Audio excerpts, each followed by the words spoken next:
வங்கியில் வேலை செய்யும் ஊழியரின் உடந்தையோடு வாடிக்கையாளரின் நிரந்தர வைப்பு தொகை கணக்கிலிருந்து 2 மில்லியன் ரிங்கெட் பணம் காணாமல் போன சம்பவத்தை போலீசார் தற்போது கண்டறிந்துள்ளனர். பேரா கோலாகங்சாரில் உள்ள வங்கியில் ஜூலை 9ஆம் தேதி இந்த சம்பவம் நடந்துள்ளது.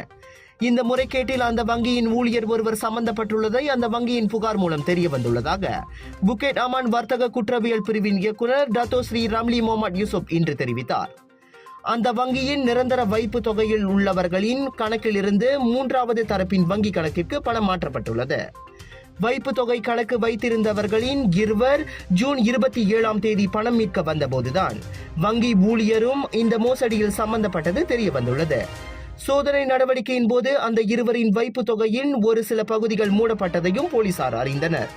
தங்களது வைப்பு தொகை மூடியதாக கூறப்படுவதும் மற்றும் பணம் எதுவும் மீட்கப்படாததாக கூறப்படுவதை அந்த இரு வாடிக்கையாளர்களும் மறுத்ததாக இன்று முனரா கேபிஜேவின் நடைபெற்ற செய்தியாளர் கூட்டத்தில் ரம்லி தெரிவித்தார்.